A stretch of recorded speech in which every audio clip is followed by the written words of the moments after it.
All right, so let's talk about it. The country's unemployment rate is above 32%, and many are feeling the financial pinch. But with the rising cost of expenses such as fuel, groceries, electricity, individuals have less disposable income available. How can we better manage money in these times? Talking to me now is Gerald Mwandiambira, South African Savings Institute CEO. Gerald, good morning to you. Thank you so much for your time.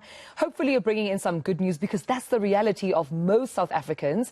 They feel there isn't money. They see there isn't any money to save. But, I mean, how do we survive during these very dire financial times, do you think? Morning, Tumelo. Yes, indeed. A lot of South Africans are feeling the pressures and the challenges we're all facing right now with regards to the pandemic and the rising cost of living. And the reality is, I can't bring that much good news, except at this time it's best to penny pinch. So one of the best things you could be doing right now is keeping track of every rand and knowing where it's going. So perhaps it's time to go back to basics, back to the B word, and back to that simple budget to know exactly where your money is going, getting back in control. So are you saying that I need to have a piggy bank aside? Every penny counts, Gerald. I mean, come on, sometimes we feel like I can just go to a store, pick up a chocolate on the aisle without really caring much about in terms of budgeting. But you're saying you need to account for every single rand and cent so that you can know where your money is going, but you can also know where you're overspending unnecessarily and save.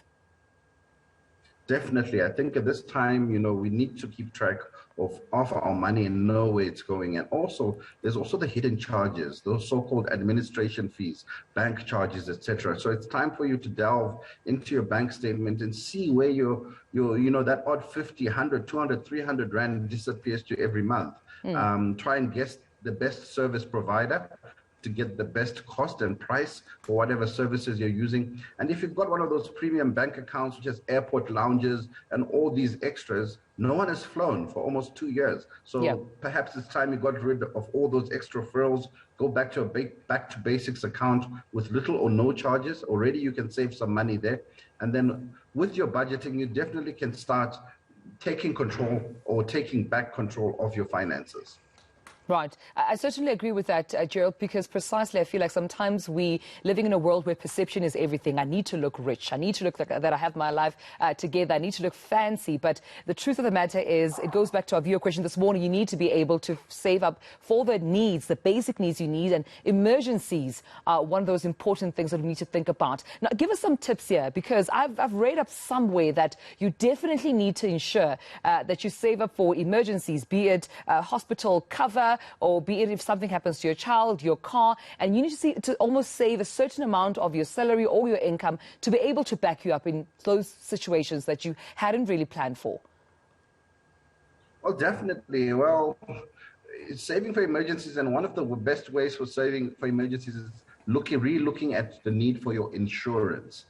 With the riots and all the challenges the country has faced recently, I think it's important that we all re-look at our personal insurance property policies, as well as the insurance policies around our vehicles, our homes, and see if they're in place. So have that in place. But if you're someone who's already feeling challenges in terms of, I can't really afford to keep that policy going, reduce the benefits as opposed to canceling the entire policy, because insurance is one of the best ways of saving for emergencies, because it's an insurance against an event which can happen. Also, when you are looking at saving for those emergency events, start also re-looking at going back to basics at things like the stokvel, the group savings, where you can save with your family and your friends. Yeah. Just before I let you go then, spring is upon us. The December holidays are also upon us. People want to, of course, live their best life and flourish, so they say. How can we make sure that we're not tempted, particularly during these two seasons that are coming? Briefly, please. I think it's not a matter of avoiding the temptation. If you know you're somebody who's prone to temptation, Black Friday is coming. It's 2-3 months away. Start saving for it. Put aside something so that at least you don't have that fear of missing out. So plan ahead. So rather than, starving yourself or denying your nature, save and plan for the things which you enjoy. But try and do it in a responsible manner within the means of what you have available. That's a tip I'm definitely taking. Save up for Black Friday. Thank you so much, Gerald. Always a pleasure talking to you, the CEO of the South African Saving Institute, Gerald Mwandiambira.